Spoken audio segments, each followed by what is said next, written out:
Financial prudence crucial for youth. Unveiling new talents at Sarawak Hornbill Teen Cup 2023, and in world news, price fluctuations affect Eid celebration. These are the headlines for tonight. I'm Handy Gui and you're now watching TVS Nightline.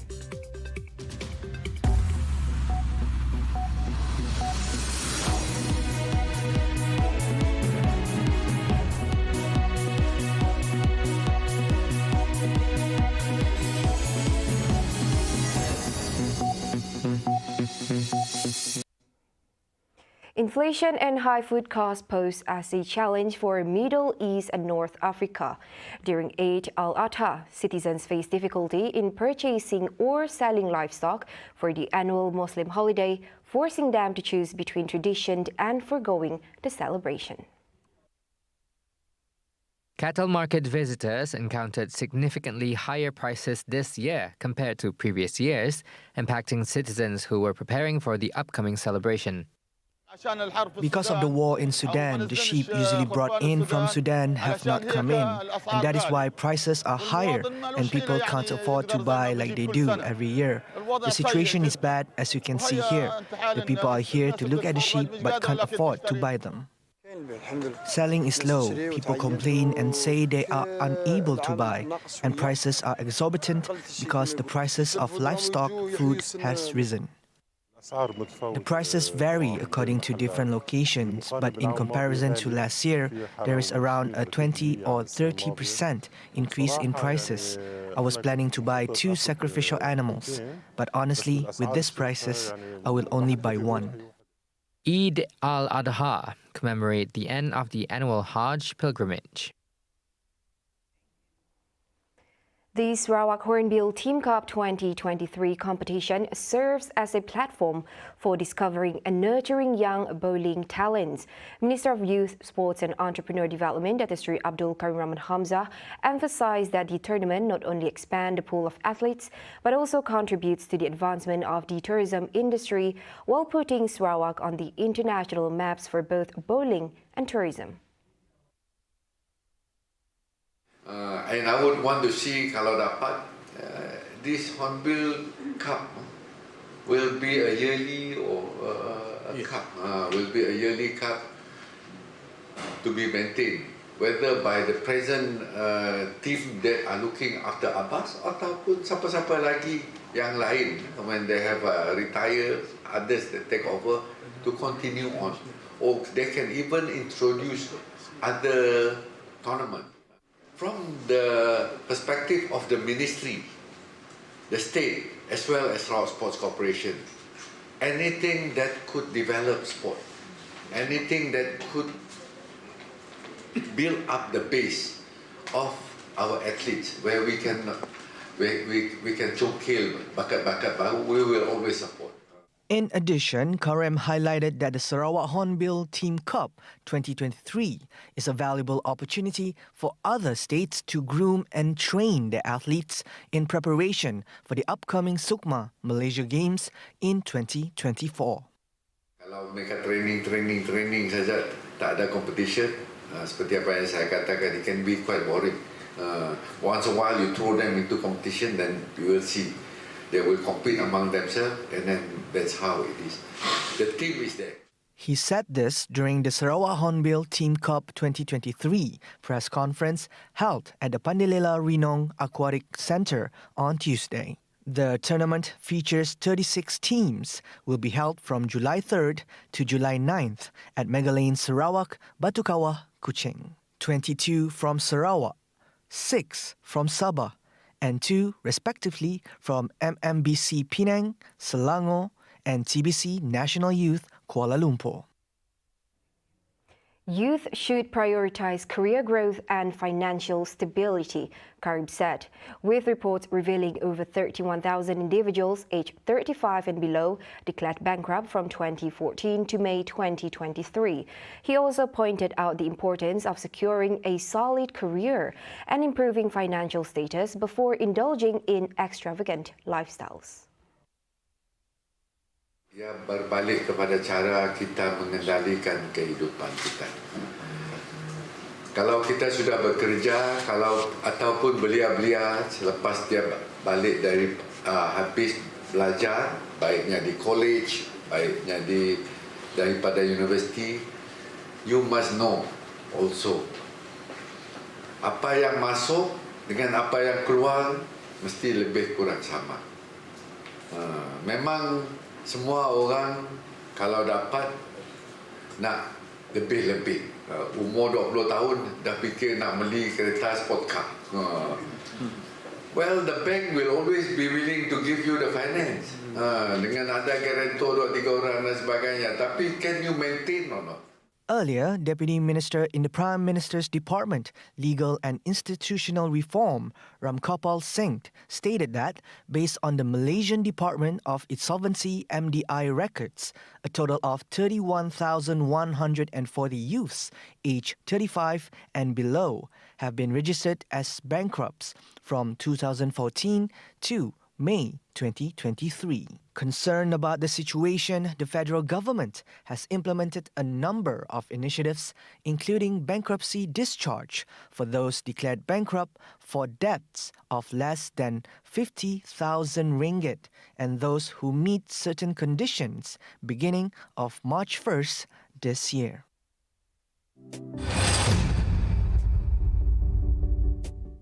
Cetus Inspirasi Pelajar Tahun Akhir Cipta holds immense significance in nurturing the identity and character of students, while aligning with the government's objective of producing high-quality human capital.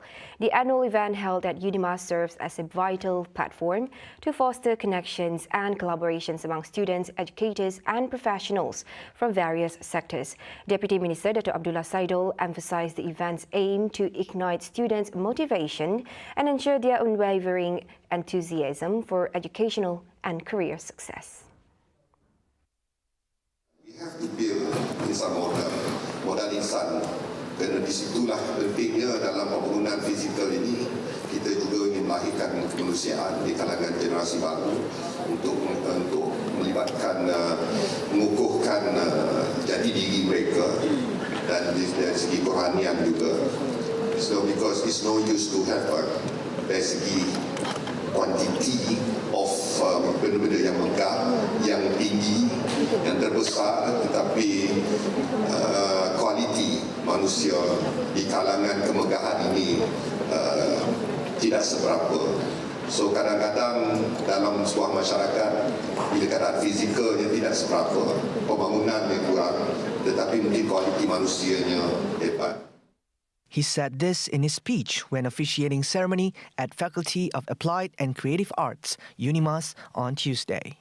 Abdullah stressed the crucial role of continuous guidance from all stakeholders, particularly educational institutions like art schools, in fostering collaboration and resilient human capital with a strong sense of identity. Dan selain daripada itu, antara inisiatif kita di Sarawak tidak lama lagi, mungkin semua sudah maklum bahawa Sarawak adalah antara negeri pertama yang ditempatkan sekolah seni selain daripada Johor dan sekarang di Kuala Lumpur. We got sekolah seni Sarawak di sana. Mungkin abang-abang di universiti yang membuat persembahan tadi, dan jika ada masa peluang menziarahi adik-adik kita di sekolah seni dan bertukar idea, membuat persembahan adik-adik. You show your tunjukkan persembahan tadi pada mereka, dan mereka pun bersemangat bahawa apa yang bila mereka masuk sekolah seni bukan hanya berakhir di situ, dan mereka melihat wah di universiti pun ada program yang lebih hebat, so lebih memberi semangat pada mereka. Theme Uncharted, Cipta.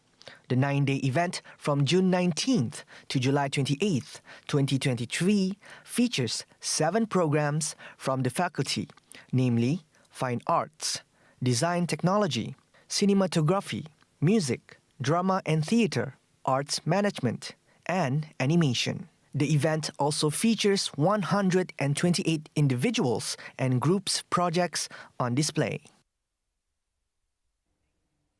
Efforts to combat fraudulent activities in Sarawak gained momentum as stringent laws are being formulated. Deputy Minister in the Premier of Sarawak's office, Dr. Abdullah Saidul, stressed the seriousness towards scam issues, which has been extensively discussed in State Assembly, parliamentary sessions and consultations with relevant agencies including the Malaysian Communications and Multimedia Commission MCMC and the Royal Malaysian Police PDRM. You understand that all these scams happening on the handphone. It's not easy. So the best thing we can do is our awareness program must be aggressive lah. Tetapi masih juga yang terperangkap. Tapi juga kita juga berharap telco yang berkaitan sebab lebih meletakkan peraturan dan guideline yang lebih ketat supaya tidak mudah untuk orang mendaftar nombor handphone tanpa memberi maklumat yang lengkap dan sebagainya. Bukan itu saja, skam ini juga melibatkan beberapa orang secara sukarela atau sedar akaun mereka digunakan. He told this to reporters during a press conference held at UNIMAS on Tuesday. Engagement with the federal government and financial institutions. This collaborative effort seeks to curb scams and protect the public from financial harm. Mereka yang terlibat dalam kes begini mungkin tindakan lebih tegas lagi lah. Mungkin we try to be more stringent lah. Hukuman yang lebih berat dan sebagainya. Terutama sekali kita juga berbincang dengan kerajaan juga, saya rasa di peringkat federal, with all the banks so that they tightens their guidelines and rules with regards to opening of account suspected to be used by untuk tujuan scam dan penipuan. Coming up right after the break, Laos to tap into Malaysia's halal expertise. And in world news, 7 missing after landslide in China. Right here on TVS Nightline, stay tuned.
Hello there and welcome back. Now, Prime Minister Dato' Sri Anwar Ibrahim has invited Laos to tap into Malaysia's halal expertise if it wishes to enter a larger market of Muslim consumers.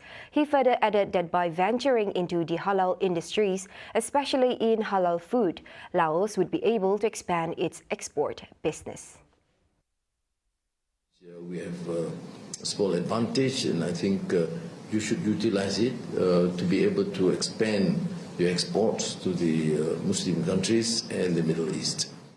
He was speaking at a joint press conference with his Laotian counterpart, Dr. Sonasay Simphadont, at the Laos Prime Minister office on Tuesday.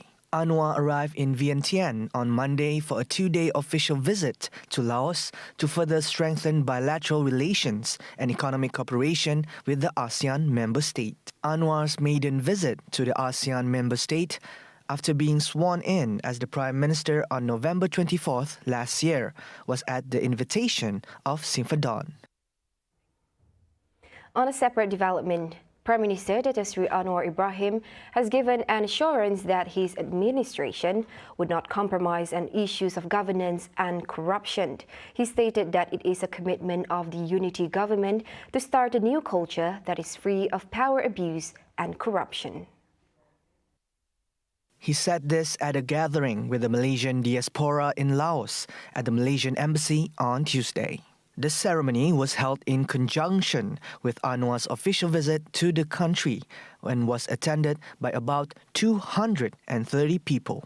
Anwar also said during the gathering that his government would extend its cooperation, including facilitating any processes in order to attract more foreign investments to Malaysia, which also includes the opposition-held states. Also present were Foreign Minister Datuk Seri Dr. Zamri Abdul Kadir and the Malaysian Ambassador to Laos, Eddie Irwan Mahmud. A Dutch Court of Appeal on Tuesday dismissed a bid by 8 descendants of a former sultanate to enforce a 70 billion ringgit arbitration award against the Malaysian government. Prime Minister Datuk Seri Anwar Ibrahim, hailing the decision as a landmark victory, said the government was confident that it was closer than ever to completely nullifying the award after the decision. Last year, a Paris arbitration court awarded nearly 70 billion ringgit to the Filipino heirs of the last Sultan of Sulu in a long-running dispute with Malaysia over a colonial-era land deal. They have since sought to seize Malaysian government assets in France, Luxembourg and Netherlands in a bid to enforce the award. Malaysia, which did not participate in the arbitration, says the process is illegal. It secured a stay on the award in France, but the ruling remains enforceable overseas under a UN treaty on arbitration. In September, the heirs sought permission from a Dutch court to enforce the award in the Netherlands. However, Dutch judges sided with Malaysia, saying the original pact lacked a clause binding parties to arbitration, and the French state meant the claim was not enforceable in the Netherlands. The dispute stems from an 1878 deal between European colonists and the Sultan of Sulu for use of his territory, which spanned parts of the southern Philippines and the present-day Malaysia on the island of Borneo. Malaysia paid a token sum annually to the Sultan's heirs to honor the agreement, but stopped in 2013. After supporters of the former Sultanate launched a bloody incursion to reclaim land from Malaysia. The heirs say they were not involved in the incursion and sought arbitration over the suspension of payments. This month, a Paris court upheld the Malaysian government's challenge against enforcing a partial award to the heirs. Malaysia said the decision implied the final arbitration award would be annulled.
Now on to some global affairs. 7 people went missing after heavy rain triggered landslides in China's Sichuan province.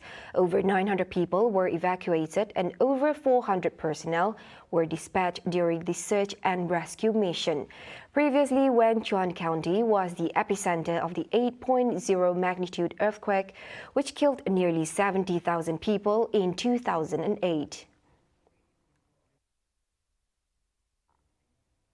The first ever official esports Olympic has come to an end and was met by roaring applause and smiling champions. Held in Singapore from 22nd to 25th of June, the esports games include taekwondo, chess, and a dancing game called Just Dance.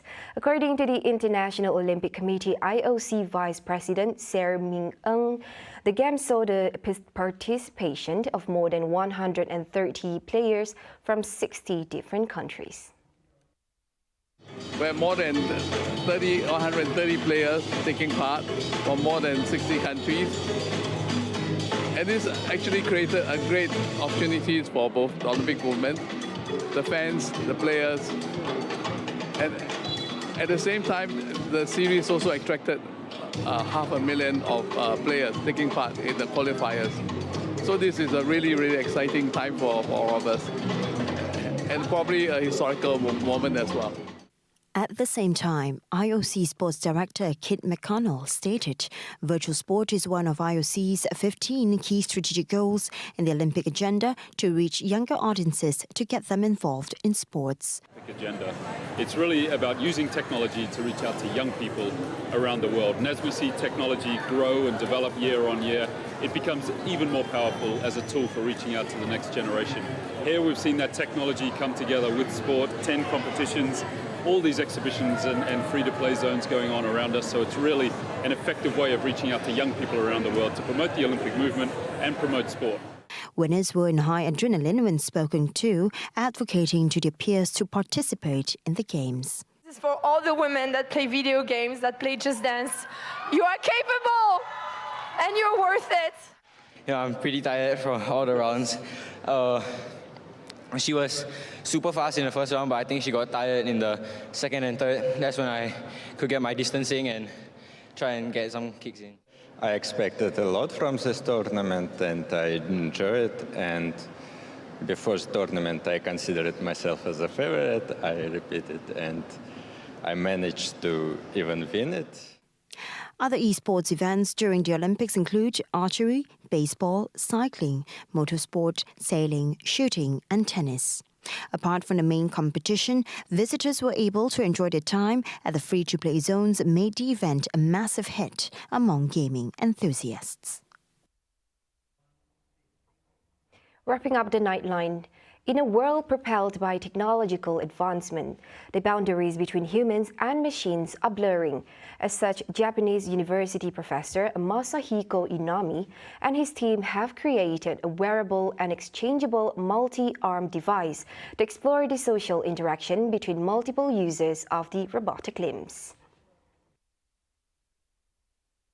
The Jizai arms, named for a concept that roughly denotes the freedom to do as one pleases, are made up of a wearable base unit with sockets for up to 6 articulated arms. The main feature of these arms is not just to give people more than 2 arms, but to be able to remove and attach them to share with other people via the sockets on the back. In terms of swapping, right now we only have these kinds of arms. But for example, if in the future you wish to sprout wings from your back or attach a drone, by changing this attachment, you can acquire a range of abilities. I think that could be a possibility. Inami said this with the hopes that in the near future, other attachments like wings or a drone could become a reality. As for now, the Jizai arms can be controlled remotely by manipulating a scaled-down version of the arms, moving the wearable version in sync. The base unit, with 4 robotic arms, weighs approximately 14 kilograms and can come with a variety of hand designs, such as fingers like a human hand or a 3-pronged claw. The puppet master can control them, the robotic arms, from a distance. In Japan, we have a traditional type of puppet theater called bunraku, where 3 people manipulate a puppet, so it's quite similar to that type of remote operation. I want to see new types of performance using the body, new art forms being created. I like to stimulate creativity and accelerate its spread throughout society. That's the kind of world I want to create. In contrast to the vision of robots and AI replacing humans, Inami's work seeks to explore how technology can function as an extension of the human body. See the world closer with TVS as we bring you the latest news updates both locally and internationally. For more headlines anytime, anywhere, just head on to our official website at tvstv.my or follow us on our social media platforms. And that's all the time we have for TVS Nightline. I'm Handy Gui. Thank you for watching.